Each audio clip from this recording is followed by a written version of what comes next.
Good evening, everybody.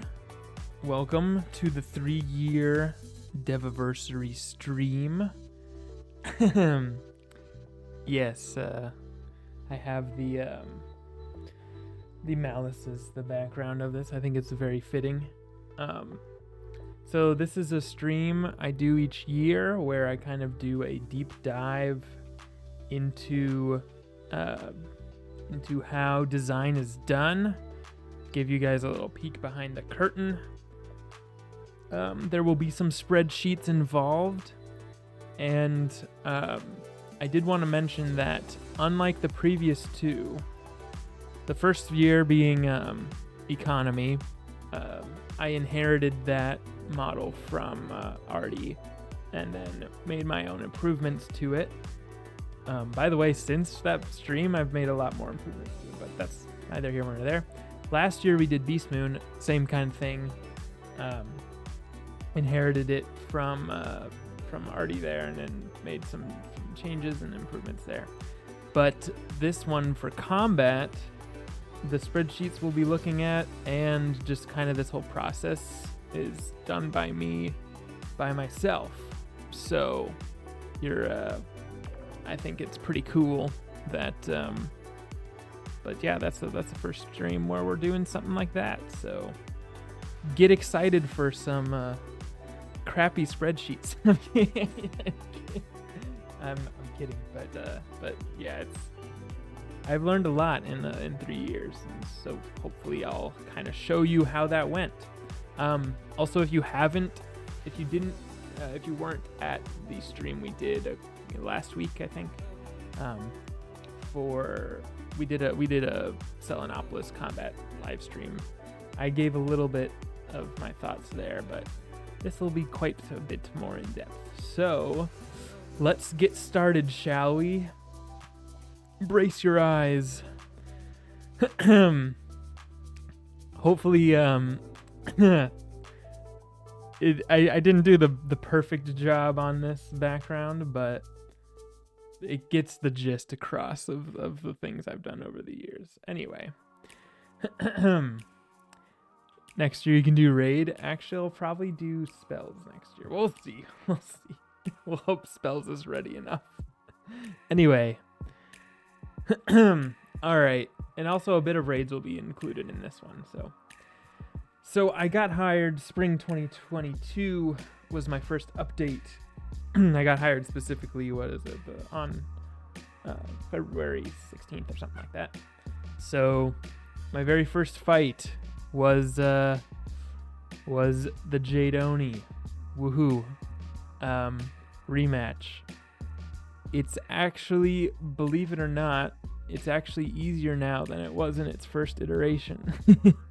That one, I kind of took the concept of, hey, they're all the Onis. What if they built up to the Oni spells from PvP at the time? Thought that would be cool. Get all 4 Onis in there. That was the first rematch where kind of you kind of took parts from all over the world rather than just the final boss. So that's kind of where I got my start. The fight has changed quite a bit since then, but that's why you might have noticed it's a little bit kind of chaotic. I learned from Stormbringer. He was the one who was teaching me how to do combats right at the beginning there. So that's what I started with. The next update, skeleton key bosses. This one I did most of this kind of by myself, which was pretty darn cool. So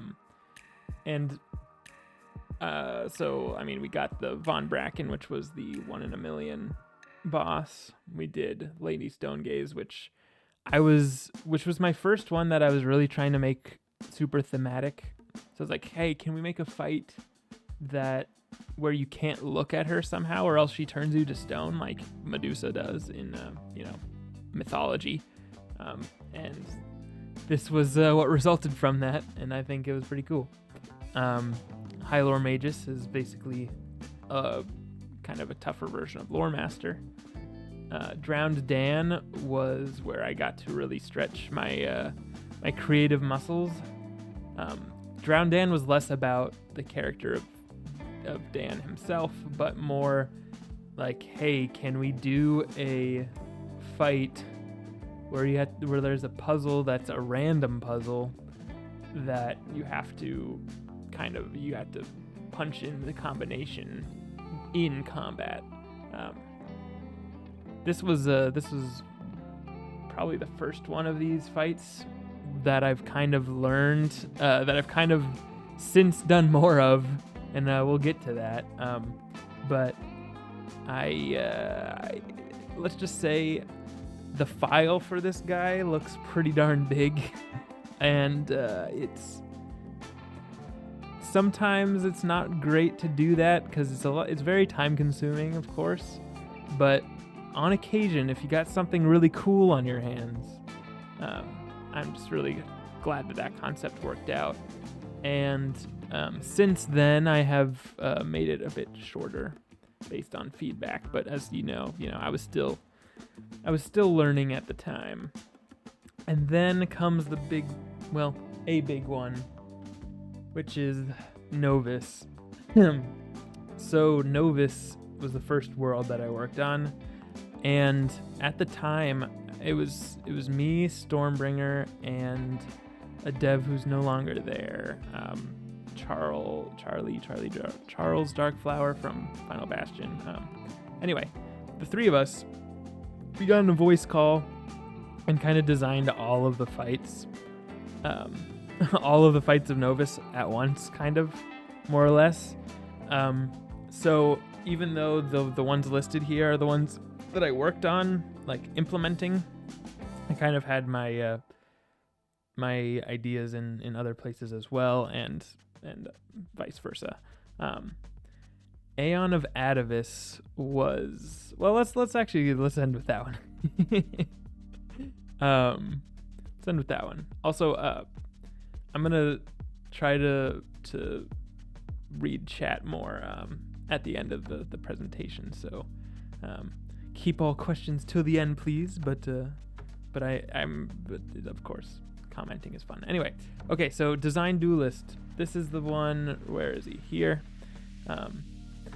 Also, that's kind of the one. Yeah, that's really the one main one in. Well, two actually, but it's one of the main ones in Novus, where I also tried to be really thematic with it. It's basically the Bowser fight in Wizard. Like, okay, well, what are some characteristics of Bowser? He comes back for multiple phases usually. You beat him once and then he comes back bigger, and shooting fireballs. So that's literally what this guy does. You kill him first and then he comes back and shoots meteor strike at you. So that's pretty fun. And then he throws hammers, in the original. So that's also one of his cheats. So I don't know. It's kind of fun to add little flavors like that and see if people pick up on it. And then Iron Face, as you can see in the middle here, was just one of those fun ones that was more related to the story we were given, and just kind of fun.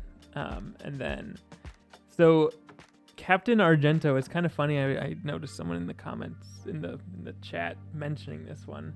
I thought this one was not all that noteworthy, to be honest.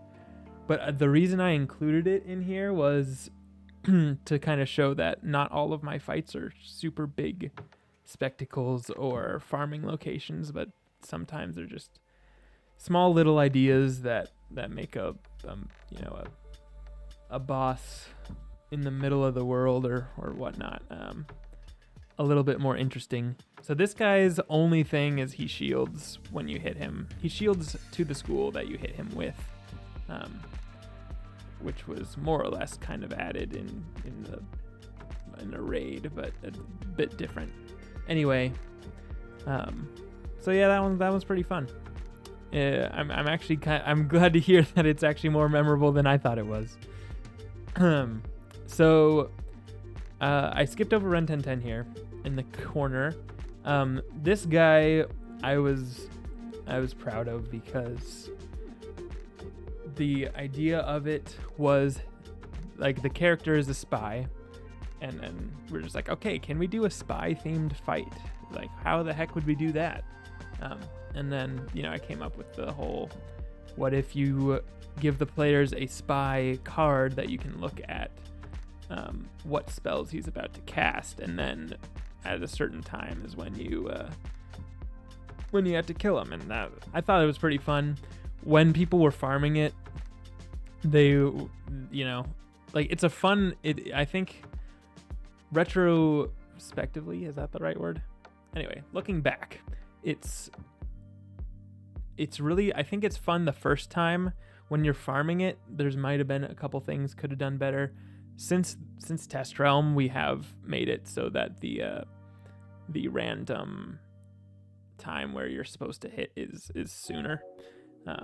But overall, I thought the fight was kind of fun. And then Aeon of Atavis. So this is what started it all, the polymorph fight original. And I was not the one who came. Well, I kind of did, but kind of didn't. The idea where there's some big goo monster like the Aeon is, that was before I even got attached to making the combat. So that was there, and the story points to get up to that point were already kind of set in stone. So when we got there, I was like, okay, well, what do we do with that? There's a creature in here that's kind of a gooey creature, and like they want to turn everything into the first world creatures. That's kind of the goal of the main bad or whatnot. So it's like, okay, well, what if the creature actually turns you into creatures from the first world? And everyone was like, that's super cool, we got to do that. In addition, I was given the idea, I was given the directive.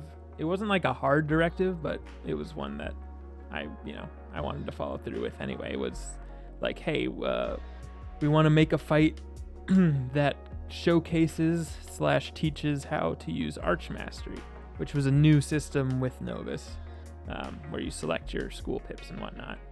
And that's what I did. It was... I think it was pretty good. There obviously changes were made from the beginning. I don't know if you guys even remember what all the iterations were, but at the beginning you had to kill, or you were only unpolymorphed. I don't know if you were ever always polymorphed, but you were only unpolymorphed randomly based on how many school pips you use. It was like 20% per school pip or something like that. Or 25% per school pip. I don't remember exactly, but there was like always a random chance when you were doing it.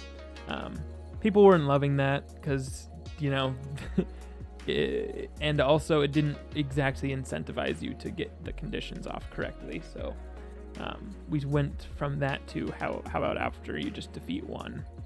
There might have been an iteration or two in between there, but so I thought I still think it's a good fight. I know I've gotten feedback from people saying that they didn't like it. There's a couple big reasons for that. One is this was before we even had a Archmastery tutorial or Magic Wheel tutorial, so it kind of just threw people into the deep end with it and hoped they learned from each other and from I guess practice.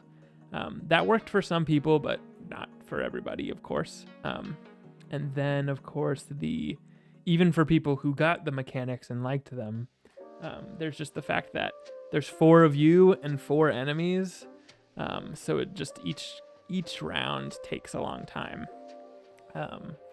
I did change some cinematics so that it would be faster, but that part of it is still a thing. And I think I'm a lot more cognizant of that now, but at the time, that wasn't as much of a factor because we usually balance it based on like a certain number of rounds, but rounds are much longer when you have a full group, which is why a lot more fights later down are more 1v4s versus 4v4s. But there are still 4v4s, and they're still long, which we'll get to. All right. So Novus in our back mirror. Spring. So springs don't actually, at least in the past, springs don't typically have a lot of combats. And this one, I didn't actually do any combats, but this was just a few things to note here. This is when challenge mode released, which is a huge thing for the future of combat and me, of course, in general. And then that's also the update where I became spell owner. So that was where I started putting a lot of my focus. And in these updates, lots of spell changes. And of course, even from going back a little bit from before Jade Oni, I was doing economy stuff. So I'm still doing that.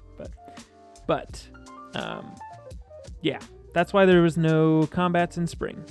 Then we get to summer, the first raid that I was involved in. I was kind of involved, and we'll talk about this more when we get to the combat model. I was a little bit involved in the Dragonspire raid. That would be back in summer 22, but this is one where I got to be the combat designer, and I was really excited about it. So, the huge cams combats are terrible update. Excuse me. Nuh-uh. All right, so Crying Sky raid. Let's talk about them more specifically. Let's start with the wins, okay? Voice of Death, this guy here. Well, both side bosses, Zavala Elemental and Voice of Death, I think are very fun. One of them is the concept of where basically everyone in the raid has to participate. Well, most people in the raid have to participate in fighting it, more than just 4. So that one was kind of fun. And of course, we actually ended up having to switch them, but that Shabalba Elemental was originally going to be spawned by hitting the cantrips.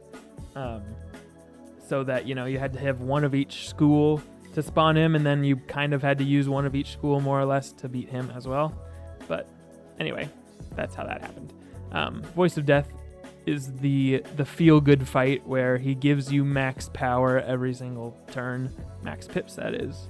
And you just have to hit him as hard as you can, and then he mana burns you at the end of the round. I thought that would be fun, and people seem to enjoy just hitting for massive damage.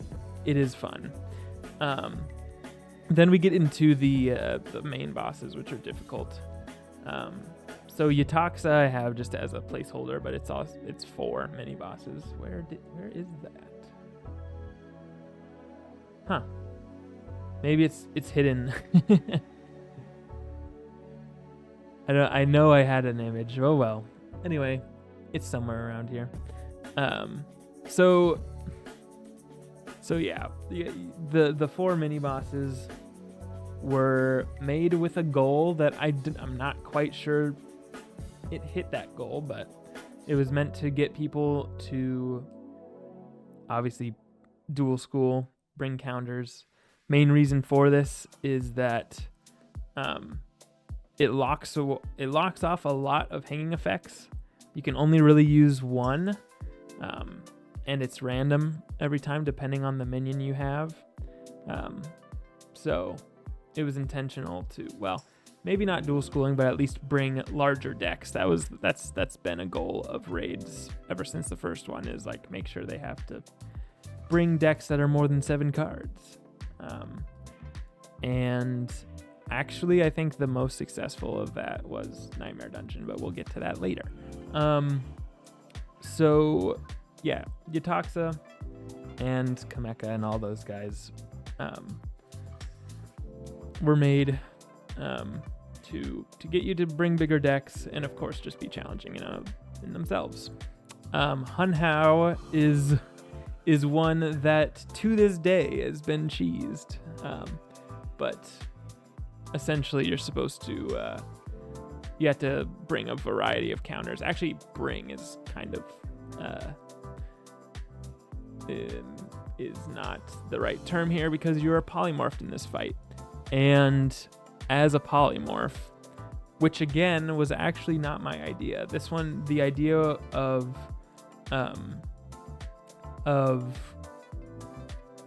you having to turn into the 4 Parasaurs priests in order to spawn the final boss, that was a idea from pretty early on, just as a fun story point kind of, and that is where, like, you know, you're trying to trick the boss to come and fight you because he's not there at the beginning and whatnot. So anyway, so that one, that one's been cheesed with pets, but you're essentially supposed to do a variety of counters while also setting up your own stuff. So we'll see how that one goes. Ultimately, it might have a comeback at some point. Who knows? The one kind of thing, and maybe this wasn't the best execution of it, but with this raid, and you can kind of see this a little bit further, is that in typical wizard combat, you are more focused on what your team is setting up versus what the enemy is doing. So Hun Hao, and to an extent the Parasaurs as well, the priests, they are setting stuff up that you kind of have to pay attention to, and if you don't, then you're screwed. So that is that one. Looking back on it now, there's definitely things I could have done better with this one. This is also the most difficult raid, and we are kind of decided not to do it again. This was also kind of the turning point for trying to better refine our combat model, and I will show you that later, but and I'll kind of get more into why, but yeah. So then we move on to Wallaroo.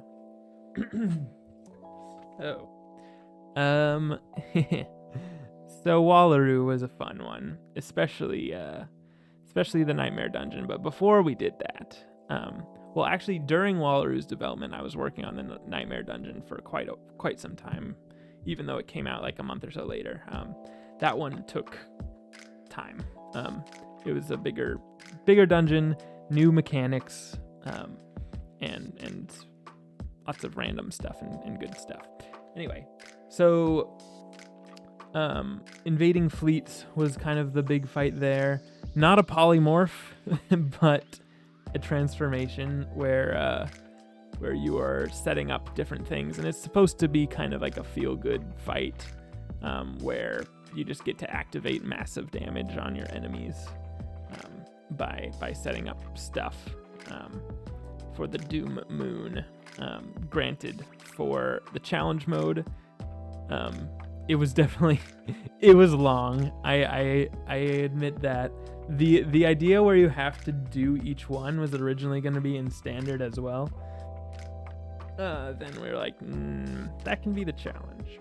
So we're like, okay, this one, I think to this day, I think this is the longest fight as far as number of cheat thing, like we call them combat triggers, but the number of actual like coding kind of that goes into this was the most. And I don't think I've done that again. And like when after I finished it, I was like, we're never doing this again. It was highly, just the way that I did it was highly error prone. Granted, there were not nearly as many bugs in it as I thought there would be. Like, of course I tested it, but there was just so much stuff going on that yeah, it's wild. Anyway, bit of everything I put on here just because, like Novus, kind of went through with the designers and knocked out a bunch of on paper concepts for a lot of fights. So yeah, I was involved in a lot of the ones that I didn't implement myself.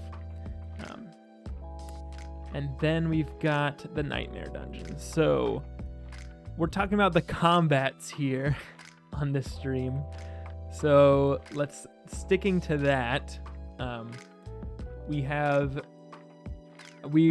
guess a little bit in the structure of the dungeon, but you've got 1v1s into 2v2s into a 4v1, I guess, but 2v1. Anyway, 1 player into 2 player into 4 player. That was a structure that we wanted to do for a while, and it was really fun to execute. And because of that, you can't really bring a 7-card deck, because you have to be in at least 3 super different fights that require different things from you, and can randomly as well. And this is where it originated in raids, but I think it was done particularly well here, where you just when you go in, you don't know what school you're gonna get, and it was kind of in a place where you can always either blade or trap, but you had to bring both. I think we could go even further with it, but I think what we got in this one was pretty fun.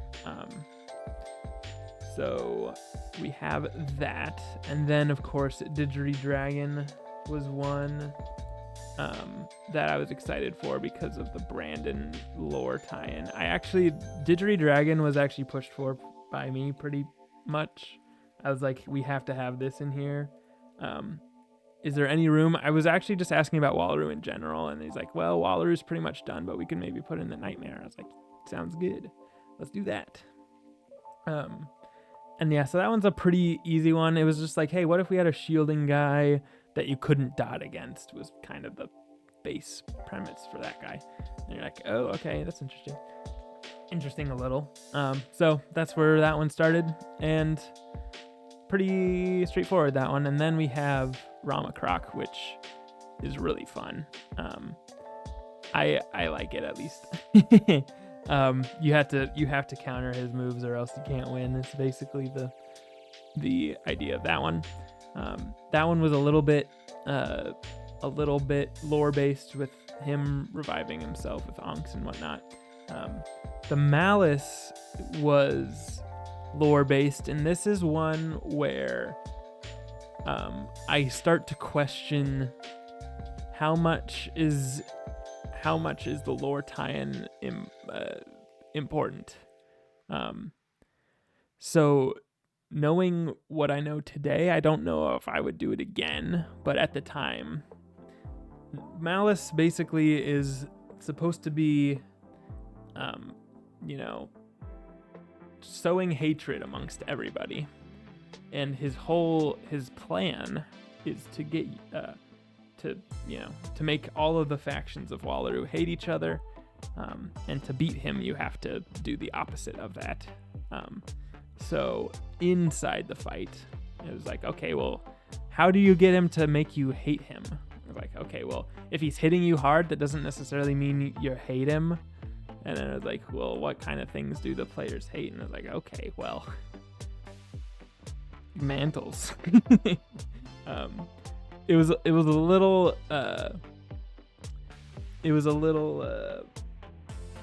malicious. I don't know the right word. Beguile. Yeah, basically, I was like, okay, we taking all these different things, and Stormbringer thought it was hilarious. I thought it was fun. It was, basically put together the most difficult spells to deal with, and I think, looking back, while I don't know if I would do this again, the players did come up with some pretty good solutions. And even though we had this, like, we took it into account. Like, I assumed you were gonna be stunned for 1 round. I assumed you were gonna fizzle for at least 1 round. I assumed on your hitting round you had to clear a shield and clear a weakness and that kind of stuff. So, yeah. Cam, you literally did do it again? Like, what? What fight did I put a bunch of manfuls on? Kansu. Okay, well, asterisk with Kansu. Anyway, we'll get there. Anyway, so Nightmare was fun. Now we've got the spring update 2024 last year. This one I didn't do any fights. There wasn't actually, that's not true. I did work on the Arc 2 rematches here, but they didn't get released. Actually, backing up before, this was not part of my presentation, but actually, fun fact, Arc 2 rematches were originally concepted in where is it called? The spring update of 23, because we did Arc 1 rematches here. We were gonna do Arc 2 rematches here, but then we weren't ready with the Arc 2 spellments, and we were like, we can wait a year for that. So we did. And actually, in this Wallaroo update, I forgot to mention that's where I did actually release the Pendragon with Wallaroo, so with the museum. So Pendragon rematch came out before the other rematches, which is kind of cool. Anywho, so badges and Arc 2 spells is what I was working on there. No thing there. Now we get into pretty recent Cabal's Revenge raid, which I just realized I misspelled. Revenge has an E at the end. I was putting this together quickly yesterday. Anyway,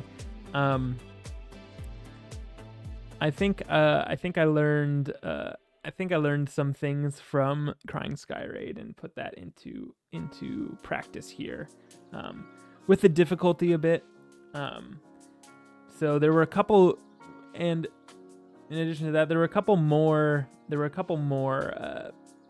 goals that I had with this one. Goal number 1, same as always, make sure the players bring a deck with more than 7 cards. Pretty sure for the most part, that one was I think good. Number 2, have a hitter in Vanguard that's not one of the hitting schools. Be, if not favored, at least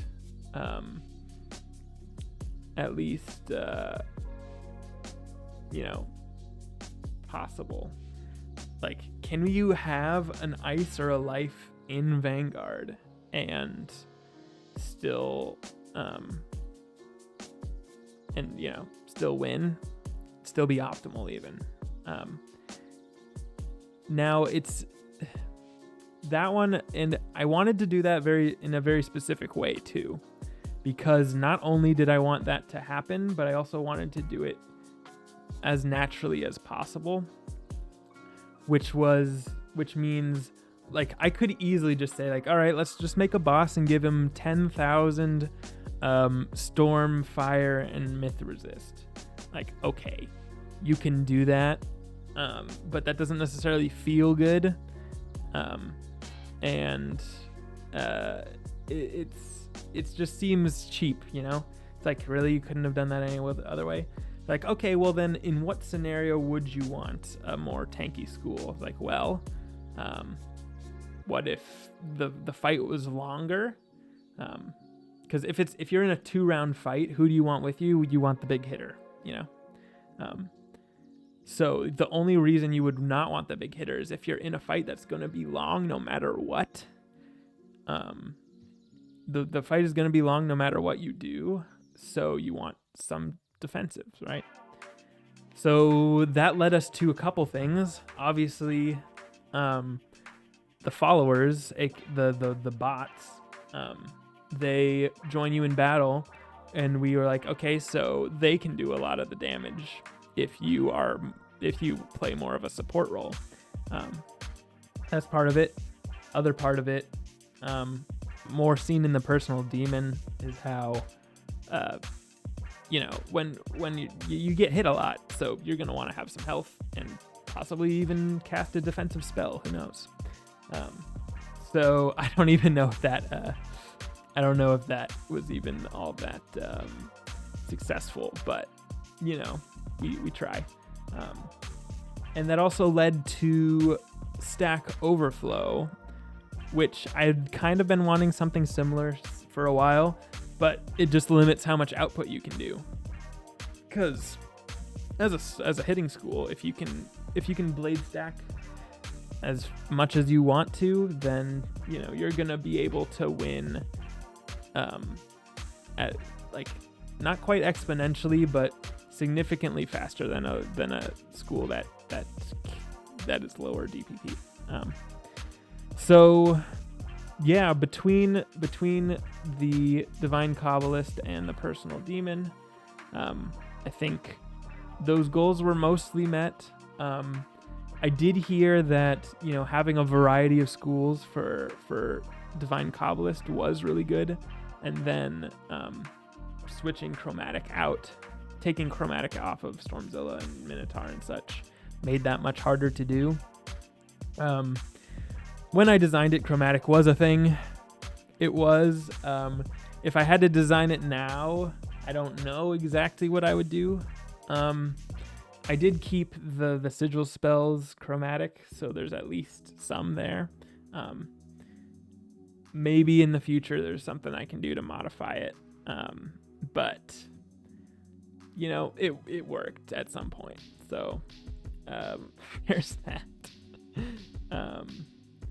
And then, by the way, we'll talk about this more, but the Divine Kabbalist thing where you can only basically cast hanging effects that you got conditionally, that was something from my backlog that I'm not going to show you, but I will describe a bit more later. So was Poison Oak, I think. Poison Oak, I think, is really cool. That one did not work as well as I hoped. I need to look more into how players do it. I don't know if I'm going to buff it just because people aren't doing it the way that I had envisioned.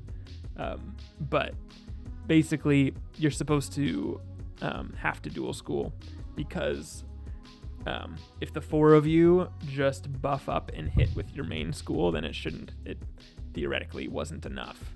So you have to also dual school and then hit with the other three schools amongst the four of you. That was the idea. And because of the limited hanging effects, I thought that would work. And I guess, I'll have to figure out exactly what went wrong there. But that was the idea. And then, of course, we got the rematch reboot, which I did want to call it that because it didn't just include the new Arc 2 rematches, but I also went back to all the Arc 1s and made them have challenge mode and, make them a bit easier. Well, some of them easier, but just in general, that's when I applied my combat model to them, which we'll go over later. Anyway, and the Imperia challenge mode, the same thing. I also applied the combat model to those guys. So, Tsitsi is a fun polymorph fight. Not player polymorph, but him polymorph. That kind of that one I think is most similar to Drowned Dan in a way. Kind of has the same sort of thing where, hey, it's going to be different every time you run it, and you have to bring multiple strategies in your deck. I really like fights like that. And then Huok was meant to be a mainly defensive, like it's supposed to reward defensive play. For the purely optimal people, I don't think it did. It's more about who you target first. And being fully offensive. And I think even when I ran it, that's what we did. But I have heard that was successful for at least the standard folks. And this was also the first time, I think, where I tried to make sure that the standard and the challenge were the exact same other than the rule set and stats. So that the transition between the two was more smooth. So now we have Mithraea. That one was also a thematic fight with astral magic. I was trying to think like, hey, is there a way we can have astral magic in advanced combat as like the main mechanics? So yeah, we were able to use enchants and polymorphs and auras for fun. Anyway, I was excited about that one. All right. Lastly, but not leastly, and I realized this cut it off. Hold on. Can I? There we go. Polymorph towers. Okay. This was last update, so pretty recent memory, but Selenopolis and magic weaving. So that's where Khonshu comes in. Yes, I'm aware that Malice is in it, and Malice makes an appearance. This one was also not my idea to make a polymorph fight, but the concept of the guy, purely moon magic wielder, aka also I think the moon magic creator. So you know, that one was cool. He polymorphs you, he polymorphs himself, and in challenge mode it was like, hey, what if he polymorphed himself into the most powerful creatures that that are known to the spiral? So that's exactly what he did, and that's gotta include Malice. I mean, it's gotta. But you know, anyway, then we have Loon Knight, which, you know, people, you know, I don't know. I want to see the strategies. I don't know if they fully figured it out yet, or if I made a miscalculation. But anyway, it's the idea of what if you had multiple different cheats, small, like each one really only had one that were, you know, semi-impactful, and then after when you put them all together, then you have to, you know, struggle with that a little bit. And I can kind of see the parallels between it and Jade Oni, because that's kind of similar. Yeah, the cheat lines are could be a bit spammy. Maybe I could reduce the amount of times that it actually says it. But it is supposed to hit you every time you buff. That is definitely part of it. Polymorph towers for magic weaving, that one is actually the first time where there's a polymorph fight that I wanted it to be a polymorph fight. This one kind of, the inspiration for these was kind of a bit, little part Beast Moon, little part obviously magic weaving, which is just, you know, how do you combine two schools together? What does that look like? What does, like, basically trying to show a player like, hey, what does, if I want to have a deck that is both schools, what does that kind of look like for me? And it was really important to me that it showcased your own school with your weaving school. So that means there are 42 different polymorph tower ways you can play. I guess technically 7 towers, but 6 ways for each one. And I'm really excited. I've loved playing them myself. And I've definitely I've heard the feedback of it being, I mean, some other people like them a lot too. Some do, you know, think it's a little difficult. There is team up allowed for it, so that's good. But you know, and I might be adjusting them, but it's fun. I think it's fun. And yeah, I think polymorph was really the best way for that to go. Not only because we have to have multiple different level bands, like from level 50 to 170 are supposed to have the same kind of challenge from this, which wasn't as much in the other magic weaving quests. Like if you're a 170 fighting Rotten Rob or whatever the cheating boss is, you're gonna have a much easier time than the on level person. And you know, the high level people do like that about being high level, so didn't want to get rid of that completely. But for 1/3 of the weaving quests, at least, having this, I think, is a fun. Well, 2/3 kind of. The accompany thing puts some wrenches in that works too. But anyway, I'm not very eloquently. I haven't really eloquently put this one. It's too recent for me to really reflect on. But we'll see how it goes. And then lastly is the spring 2025 update, which I cannot tell you about. I am really excited for it, though. It's my first time doing a gauntlet. I think it is one of the most interesting concepts for a gauntlet we've had. And then of course weaving rank 4, which includes a couple more polymorph towers perhaps. So you'll have to check that out if you like that kind of content. So that is everything that I have done for the past 3 years when relating to combat. Pretty good so far. I'm of course I recognize I have room to grow.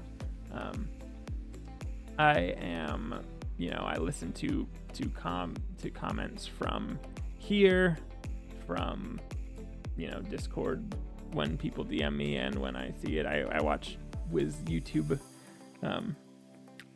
I think I'm receptive to feedback, and we'll see how it goes. And that is that. So now let's get into how we actually make combat. Here we go. Technical stuff, fun times. So it all starts with the on-paper design. There are 2 main ways that this happens. And on paper, I mean, like, it doesn't have to be on physical paper, although sometimes it is. I was about to show you this, but that has my chicken scratch for the gauntlet, so not gonna show that. But oh wait, let me bring this back out. Boop. All right. So sorry, I get distracted by the chat. Yes, more weaving badges are coming. Okay, so on paper design, on paper, on a Word document, on whatever, on our internal software for documentation. This is where you start, where you kind of concept out the fight. If there's no combat triggers, I don't really do this step. If it's deck only, which is like, where the only thing you're designing is the deck, I kind of just do that as I go. But for all other ones, which is pretty much all of them, where there's cheats involved, you do it on paper, kind of lay out the cheats, lay out the major points, and usually from this step, I do change it a little bit, but usually it's pretty accurate to what ends up in the game. So the 2 ways to do it: story first. That's when the story comes first. That was the case for most of those fights that I talked about. Certainly with world content, this happens, where there's a character that needs to be in a fight, and you kind of design the fight around that character. I do really enjoy doing it this way. It's where, the fight that's in the background right now is one of those, where, like this whole thing where there's the Doom Moon and the invading fleets, was first. There are benefits to doing this way. Like, obviously creativity is strong when you have boundaries, thinking inside the box, I guess, or thinking outside of the box so that you can do what's in the box. That was a terrible analogy, but you know what I'm talking about. Basically, trying to get something to work based on a character can be really fun. Some of the most out there ideas come from that. And then there's the combat first, which is basically the backlog. From the backlog, it is like I have this fight that I really want to do. Divine Kabbalist was one of those where it's like, hey, I really want this fight to exist, and then you kind of assign it to a character. The other way. Again, both are good. You can come up with really good combats with both. They have their pros and cons. I like doing a bit of both. So yeah, that's that. Yeah, backlog. I was like, I thought backlog was there. I was just gonna describe my backlog. I have a backlog right now. I add to it like whenever an idea comes, just because they don't always come at the right times, you know. So I have a backlog of like 10-ish, maybe a little less than 10. Good ideas, I think, for combats. Maybe you'll see some of them in the next raid. You don't know. All right, I'm gonna actually take a quick water break, and then we're gonna get into the mob stat calculator. One second.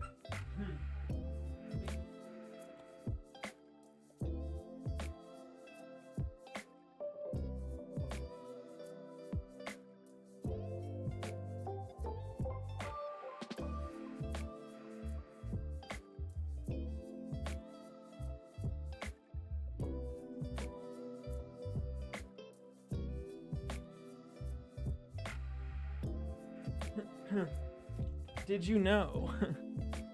Speaking for an hour dries your throat up a little bit. Okay. Okay, here we go. Mob stat calculator. Let's go over to it. Heck yeah. Okay, I see it on the screen, but I can't get to it. One moment. All right, where is it? There we go. Yes. Okay, so yeah, I recognize that this is the technical internal names. I pretty much just copy and pasted this from our internal thing.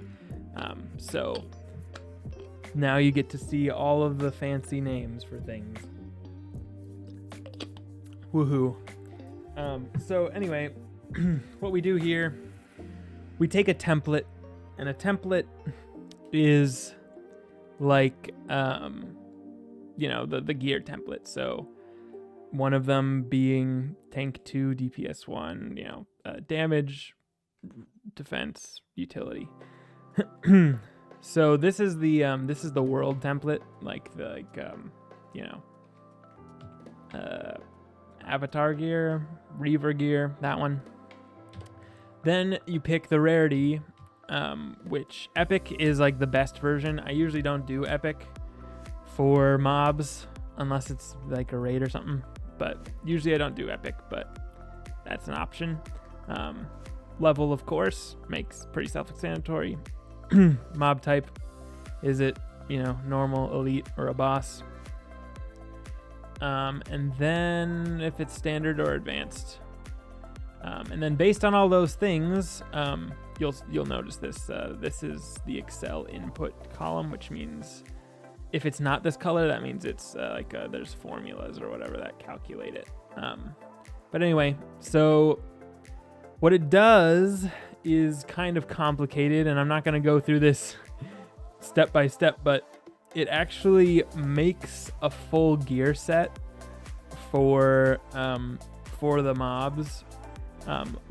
This is a kind of a modified version of what we have in our gear playbook, which I did make, which is cool. But anyway, it builds out a full gear set. So it's like, hey, what do your stats look like if you are wearing full, Dream Reaver set? And then it takes certain percentages, like, okay, of all of the damage stats, I'm going to take 60% of that. Of the defense, I'll take 45%. Health, I'll take 40%, blah, blah, blah. And these we kind of came up with based on sort of what had been done in the past. And of course, anything is open to change, but this has kind of worked pretty well so far. But yeah, We didn't have this before. We had to do all this kind of manually. We didn't base it on the gear either. I don't know if it was completely arbitrary, but it was more arbitrary than it is now. But anyway, we just take like, hey, this is a fire statted creature. Take the fire statted creature, and then this is the health, and then you just kind of put it on the mob. So yeah, this is a tool that I made. It helps in creating mobs easier. And then I just kind of log what template I used. The rare version of things has a lot fewer stats. But then of course after this, if you want to adjust anything, you can. Like for instance, if you're like, hey, do I really want this guy to fail pip? Nah, I'm gonna make him have 100% power pips. But you don't have to. You can leave it as it is. I usually change accuracy depending on what I'm doing, but sometimes I don't. It would just be weird to have like max level things fizzling all the time, but maybe not. Who knows? But yeah, so this automatically scales as our gear gets better and gear changes, and as we add more templates. But this also makes it so like you can kind of design like, hey, I want this guy to be a little bit more defensive than and I want this, or this guy I want to be more more well-rounded, so you give him the 2-2-2 template. So yeah, and it also makes it so that the mobs and the players, like, they're relative to each other, so they're not gonna be crazy overpowered or not. The health number is actually the biggest one that changes from this. So yeah, that's this is a little sheet that I made. I think that kind of, I mean, I can show you this if you want to see it. This kind of goes to what percentages of things happen. So like, and as you can see, a boss in advanced is pretty much exactly a player. It has like 100% of everything. So fighting a boss in challenge mode is basically like PvP. It's kind of the idea. But yeah, these are all up to changes, open to changes, I should say. But that is what we have now. Wheel resist, I just kind of, I just kind of show what people resist and whatnot. There's nothing too crazy there. This is it's like how it's different in standard and advanced. Anyway, I'm sure people will clip things, and So anyway, we this is how we do stats now. It makes it more turnkey because we used to spend a lot of time on this, and now we don't have to. So that's that. Let's go back to the presentation, which is probably black. Hold on. There we go. Okay. So that's that. Happy D-Day. I don't think that's the way to phrase it. Okay. So after you've done that, you've got the stats, you've got the design, then you have to actually implement the cheats. So this is a fun step. I am much better at this now than I was. But I mean, like, yeah, if you just kind of look at the fights that I do, they definitely push the limits of what cheats can do. But there are times where something you designed can't actually be done, and you don't find out until now, which is unfortunate. But that's where flexibility comes in, and you have to pivot to, like, hey, can I still keep the theme and like the essence of this cheat without having it work exactly that way? And there's a lot of there's a lot of fun creativity to be had just here. This actually might be my favorite part of making fights, is kind of plugging it in and getting it to work, especially in something you didn't know it would work and then it does. It's really exciting. It's kind of the programmer. I don't know. I was gonna say the programmer high, but that's not. I don't think that's actually called that. But point is, it's just the idea of debugging something or getting something to work. So that's kind of fun. And while we have a lot of great tools, and we're improving our tools, there's still a lot of limitations with what we can do. We have a backlog, we've got a long backlog of stuff we want, but with what we have, I think we have a lot of room to do some really cool stuff. And I think I've gotten good to the point at which I know our limitations. So the on paper design that I come up with usually does it so I'm not really surprised in this step anymore as much as I used to be. Like, I can kind of picture how this is gonna go as I'm putting it on paper. So that is good. What are some things? There's some things that you would not think that we couldn't do before that we recently got the opportunity to do. Oh, counting hanging effects. That one's huge. I think I got it for this fight. Crud. Or maybe it was for Azteca Raid. No, I didn't. I definitely didn't have it for Azteca Raid. Anyway, being able to just count how many hanging effects somebody has of a certain type was not actually a thing that we could do until kind of recently, which actually enabled the Polaris Raid Stack Overflow to actually work. So that was huge, and just a small tool like that opens up a plethora of opportunities of different fights, and so each little tool we get kind of just explodes into how many possibilities we have. So it's all fun and exciting. And now I think this is where we get into the combat model.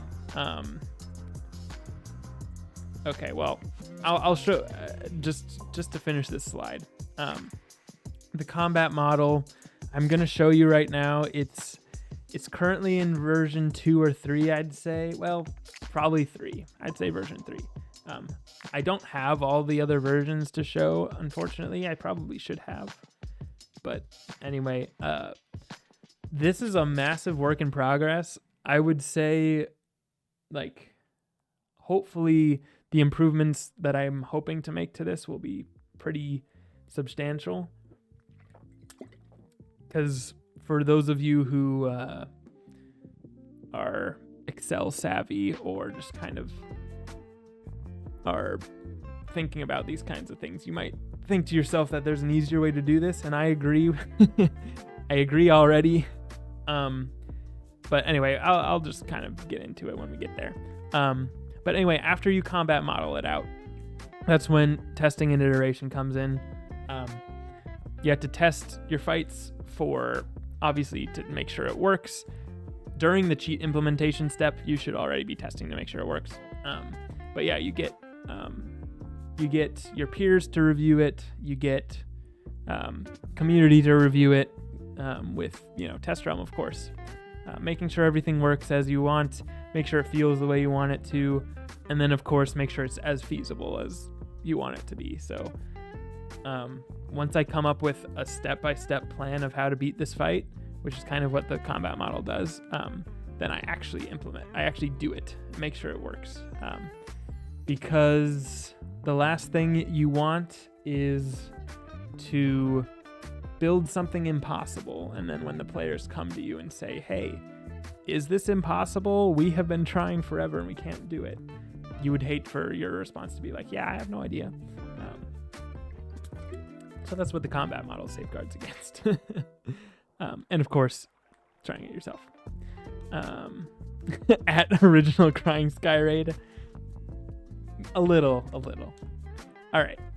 So that is that. Let's get going into the combat model. Now, combat model. So, oops. Let's go. Okay. So this is the Arc 2 one. Arc 2 rematches. As you can see, there is a model for each version here. Mithraea Advanced and Standard, all of them Advanced and Standard. Tsetse was a little fun guy because he had a lot of iterations, a lot of versions of himself, and I had to make sure that it's possible to do in relatively the same amount of time, no matter what he polymorphs himself into. So yeah, these kind of show, like, this is basically lion first, elephant second, elephant first, lion second. Granted, this isn't every combination you can do, but it at least covers each of them being first and each of them being second. So you can kind of see how that goes. But so from here, I set the content level. Set the content level, which is pretty self-explanatory. Put the damage limit, which I think has not changed in a while. But yeah, damage limit there, which for these is obviously not going to come into play because it's level 100 anyway. And then the mob array, which just kind of pulls data. Anyway, let's look at this, shall we? Okay. Step by step here. Hang on there. I don't know how interested y'all are in spreadsheets. This one gets dense. And I took out all of the formulas in here because they're a bit less scary, just to make it more presentable, less scary, I guess. Anyway, so so we take schools and really what this is these are the fastest school combination, and this is the slowest school combination. These change based on the fight sometimes, but in general, storms are fast and ices are slow. Sometimes balances are slower. Balance has higher DPP, but worse blades, so there's a balance there. Anyway, so this pulls the stat maximums.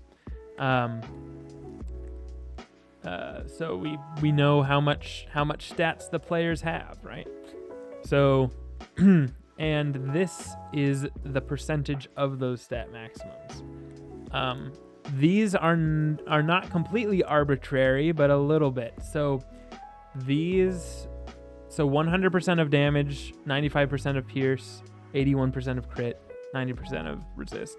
These kind of numbers are kind of what we found people to be running in on their builds,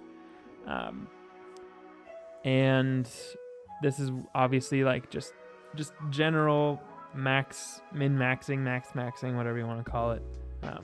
This is kind of what people end up with for their stats. Granted, some people can get more, some people can get less, but this is where we are. And then second school damage is certain percentage of that. So there we go. Now we get the mob stats. Again, sorry for all the technical names, but this is the internal name of Mithraea, Ptolemos, and Astrius. Gets their stats. This pulls from another sheet, which I'm not really going to show you because it's not all that interesting. It's just where we take the mobs and their stats and then use that sheet to put them in the game. Anyway, so yeah, these are the stats, offensive and defensive. You notice there's no resist. That's because it has its own section. As you can see, Mithraea has a lot of resist. And basically it's just to show what how much resist they have against each school, because that becomes relevant when casting spells on them. And then you have the compare. So this is where it takes these schools and says, okay, against mob 1, 2, and 3, and 4. I don't know why 4 is here because there's nothing there. Anyway, again, work in progress. It just kind of shows how much resist they have. If it's negative, that means boost. Yeah. Well, this is broken. I have since fixed it, but it would show up there. Anyway, actually, negative is boost here, but here it just means you've pierced all the way through. So if it's negative, that means you've pierced at least all the way through, which a normal person would on at least these guys. And then we have the crit modifier, which has a lot of fun calculations here. It takes basically like the percentage to crit and creates an EV, which means estimated value. Did I just say that wrong? Something like that, yeah. Anyway, from the percentage to crit and the crit multiplier, it takes kind of averages that out. So that's where you're getting there. And then from the mob to the player, how much are they critting on you? How much are you critting on them? So much fun. Now we get into the crazy part. We ain't even there yet. So this is where we get to where I would like to see the most improvements. But this is what we're at now. Basically, step by step, what is each player casting each round on whom? And so the obvious flaw of this is, what I come up with might not be the best strategy. Granted,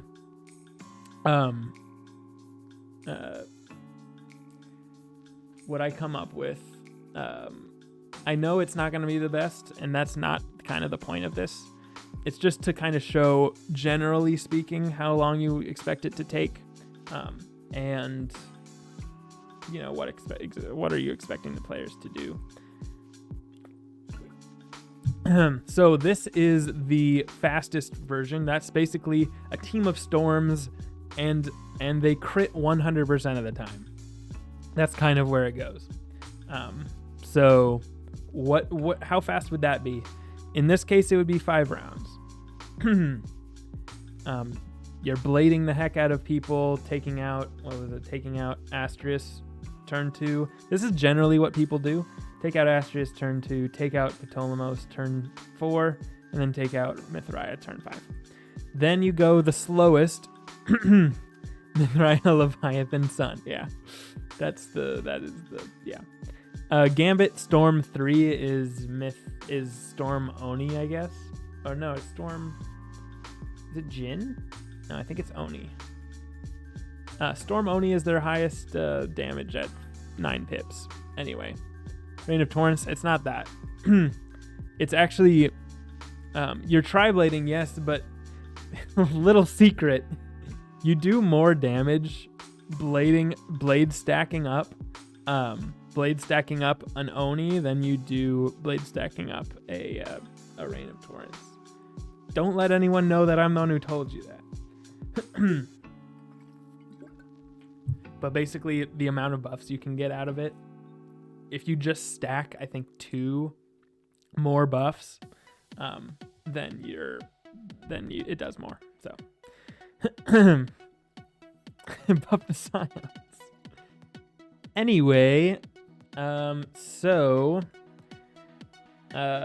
fastest crit storms, slowest you got ices, and they're not critting. So this is kind of where we balance the fights to, mostly, because this is basically your worst case scenario. People still being optimal, like worst case scenario, I mean, you could come in with level 1s and get wrecked. That's not what we're basing this off of. Or just come in with no gear. That's not really helpful information. This is like, okay, you have a team. We want you to still be optimal, but if you have a team that's not optimal, like we still want you to be able to beat these things. If you have a team of if you get together any group of max levels, for example. Like if I have a group of of 4 ice wizards, can I still win? And the answer is yes. This was to kind of combat the idea of like, oh, you need storms for everything. You always need these specific schools. And it's like, no. So so it's basically I've basically said, okay, worst case scenario, you have these schools. So if I have accounted for the worst case scenario, then I've accounted for all scenarios, essentially, right? Granted, there's human error in here. If I pick, ice balance, ice, but full balances is actually worse, then maybe that's something to consider. And there are some cases where you do genuinely need multiple schools. But that, like, those kinds of requirement, like for Poison Oak, for example, you can't just have all of one school in Poison Oak. But that's kind of intentional for that specific fight. But for most fights, we do it this way. Worst case scenario, even with 4 of ice. Exactly. Happy Devaversary. Thanks, Alyssa. Okay, so yes, these do take into account cheats. And that's kind of the problem with this setup, is because we're doing it manually. 2 things. It's mostly prone to well, actually more than 2 things. First of all, it takes a lot of time. It takes a lot of time for each designer to use this. And granted, again, I created this whole thing because we didn't have anything like it, but I knew we needed it. So in the future, it'll get better. I'll show it off once I make it better. But this whole spreadsheet I developed during the Nightmare Dungeon,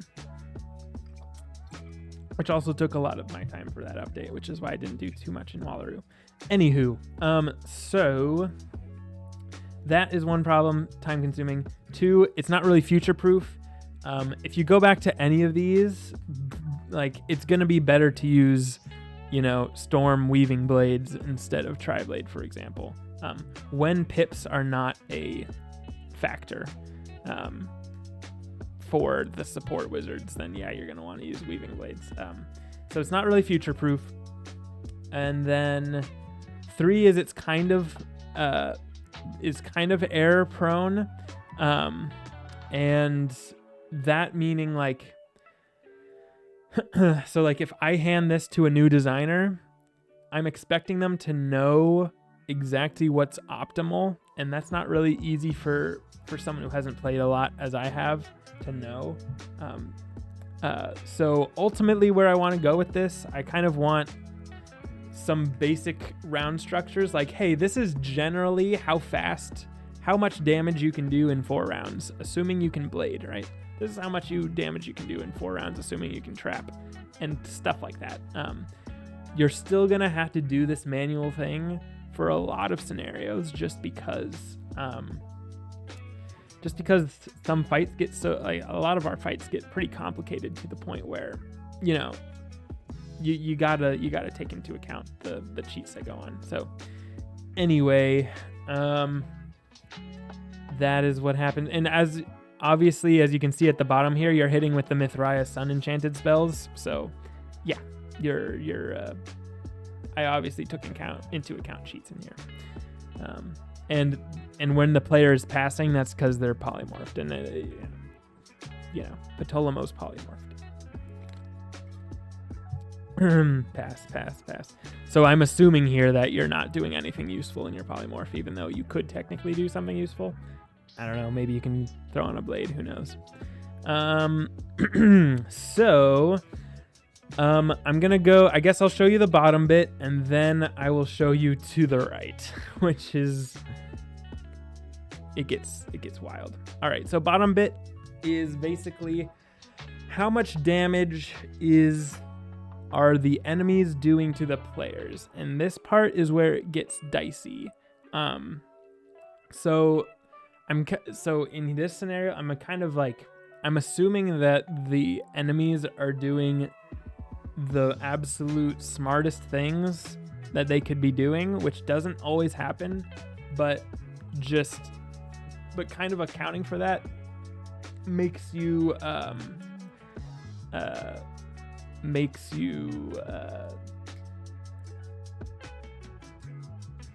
hold on. It makes it so you know that you can do it.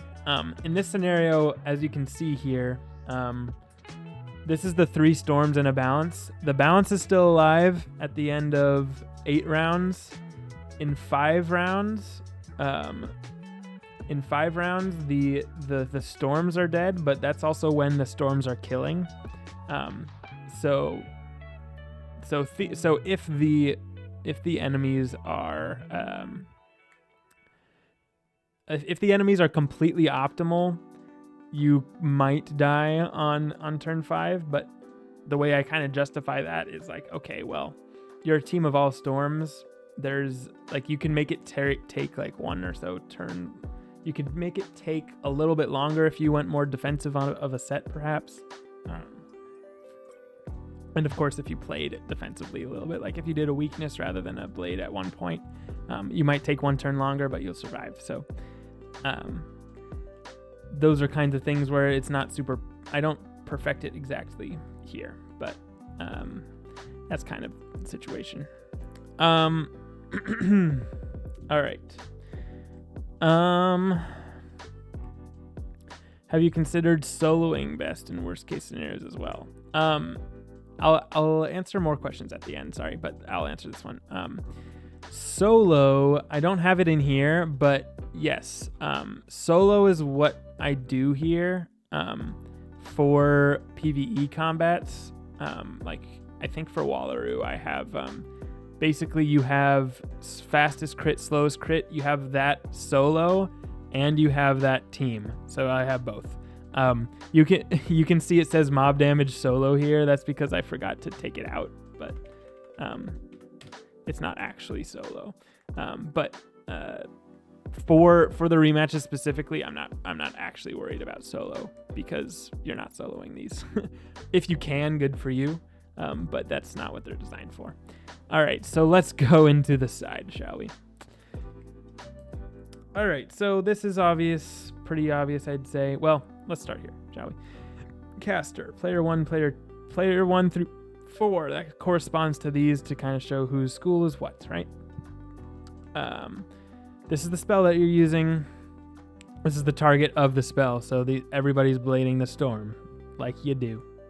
Condition met. So if I put a Y here, basically that tells it that, like if I put a Y here, that tells me that I actually gambited this spell. So it'll take the second damage, as in, I actually achieved the gambit, do more damage, but in this scenario, I didn't. Pierce modifier. This is for like if you have pierce blades. This only came up in like 1 or 2 fights, but if you have to pierce through something and you put a 20 pierce modifier, it happens. The blades are calculated automatically, but pierce is not because it's weird. This one I have extra column for fight specific calculations. This is where I have to add very specific things for specific fights. For like Lord Nightshade, for example, this is where I put in the damage cap, and then I had to modify this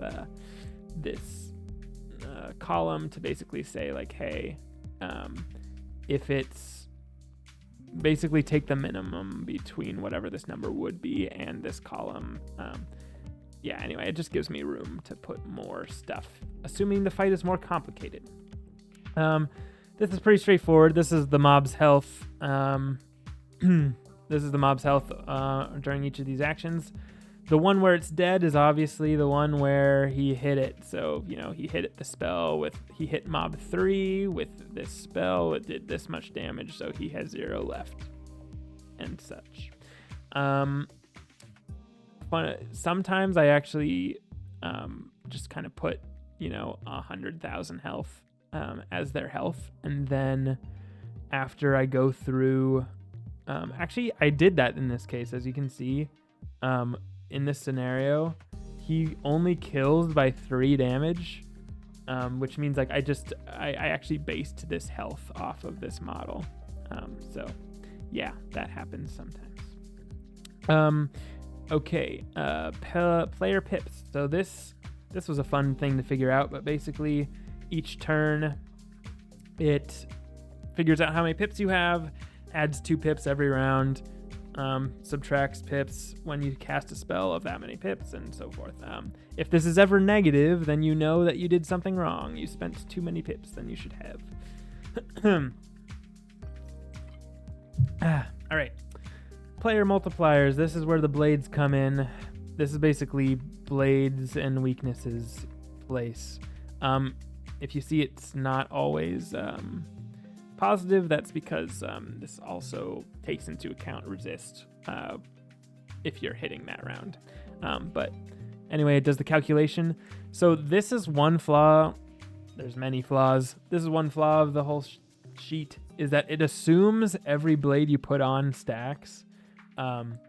So if I put on 1,000 tri-blades, it'll assume they all stacked. In this model, I'm assuming you have 3 of each. Main deck, treasure card, and then item / pet. Well, so technically there's 4 scenarios. There's pet, item,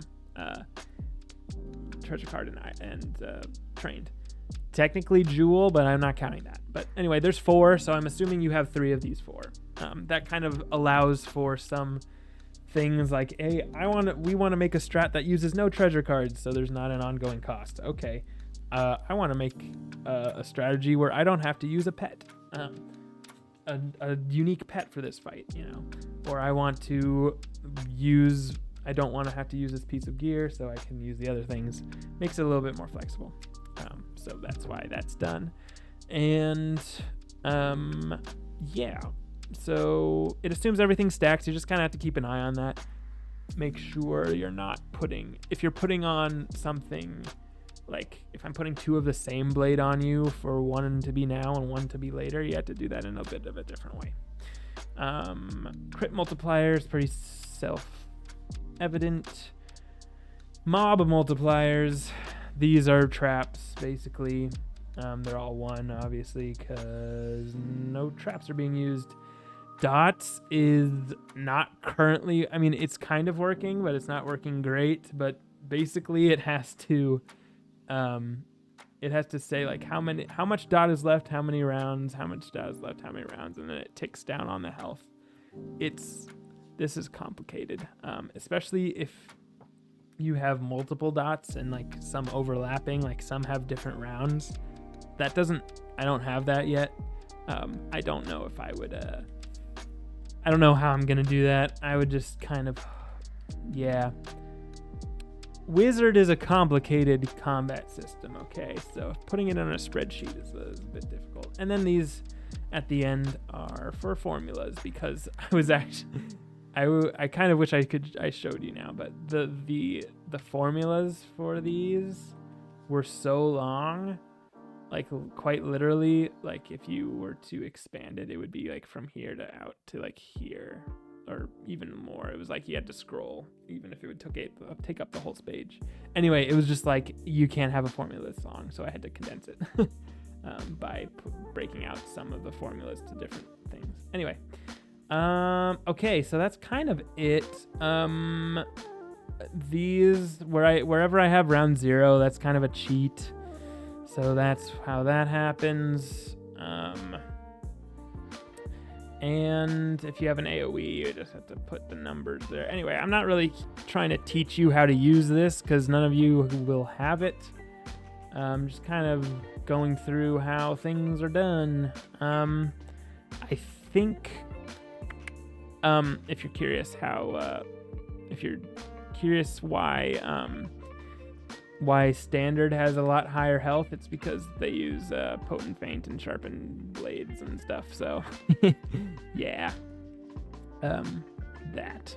Anyway, so yeah, I mean, it's funny when we realized we didn't have this, Artie was confused. He's like, doesn't anyone in the community have a combat model? I was like, not that I know of. If there's genuinely y'all in the community, is there anyone that knows if somebody has made something like this? Because that'd be cool. But I didn't know of one, so I made my own, and hopefully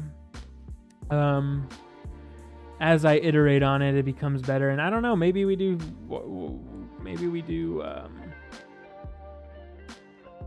share it. Who knows? Why on earth would anyone make this? For a lot of games, people do this so that they can, plan out strategies and whatnot.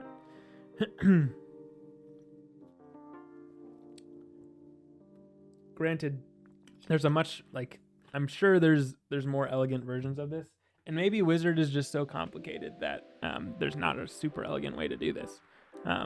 There's been some damage calculators made by Prey. Yeah, something like that. All of our strats are just planned out manually. Yeah, and then trial and error, basically. Yeah, that makes sense.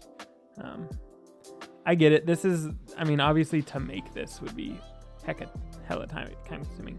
Not to mention, you guys don't actually know all of the mob stats usually, all the time. So that kind of is a blocker. Oh, we do. Are you saying you look at the files there, sir?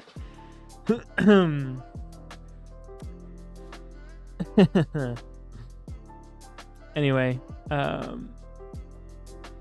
Cotton 4K. But yeah, is there anything? I think. Oh wait, I wanted to story time a little bit of where this started. I don't even want to show it. I don't know if I have it around, but I had a very, very early version of this for the Dragonspire raid, because basically people asked me, hey, make a strategy for farming this. I was like, what? Or like for fighting this. And I was like, sure, okay.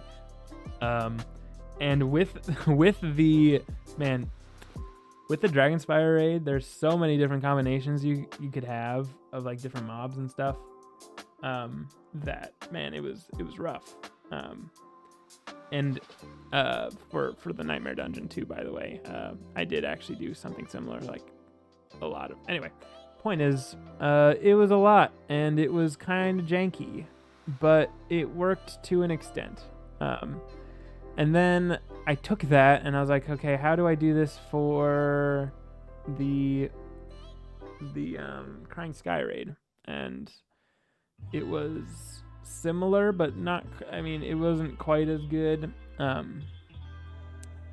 But it wasn't quite. It still wasn't there. I knew I didn't have the time. I knew I needed to make this basically, and I knew I didn't have the time to do it. But the Crying Sky raid really is what solidified to me that this was needed. Because we had some modeling, like we didn't just completely throw it and hope it stuck. But we didn't have anything as robust as this. But this kind of shows, like, if you fully modeled it out, it shows at least that it's doable on paper. That kind of takes us to the next point, which is after you've done this, after you've actually wrote out this strategies and stuff, you actually go in and execute it, which again, time consuming, but an important step, because there might be some things you didn't think about. It's like I'm gonna go in and execute this strategy, but oh no, this guy has a deck that shields a lot, which I didn't really account for, and then my strategy is kind of pointless. So stuff like that, and then you can refine and kind of iterate, and it does take time, but I think worth it.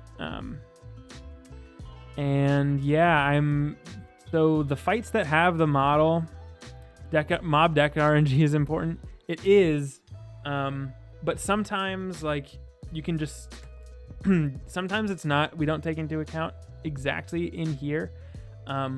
You might say like, okay, so the model gave us a 5-round fight, but because of the deck RNG, we're gonna say it's a 6-round fight. You know, kind of a little bit hand wavy, but something like that might work in some scenarios. But you have to make sure it's not egregious. Like you have to make sure that assumption is actually correct. Part of it's testing yourself. Part of it's, of course, community will tell you. But fights that have this combat model, all rematches, all challenge modes, except for Hall of Heroes. And not all raids. I tried to doing this. So obviously the Nightmare Dungeon and Polaris raid have these. But I was starting to do it for the other raids. Hecka time consuming, especially since there's so many combinations that can be done there. I still want to do it. It helps. So one strength of this is it's hooked up to our spells spreadsheet, which is we update every single time we update spells. So if we update a spell that would actually change the outcome of a fight, we can see it in here and be like, oh, actually by when we assumed you would be killing, you're not killing anymore. So we can go back and adjust the mob health or whatever else we want to adjust to get that working, which did happen in the Polaris raid, I think, for Mr. Cabal's the Cabal Divine Kabbalist guy. Yeah, all right. I think that's everything I wanted to cover. Before I close this, does anyone have questions? Now's the time. Yeah. I'm gonna go over to the normal screen so we can see chat. But, yeah. Thanks for the insight into the design process. You are welcome. I like doing this.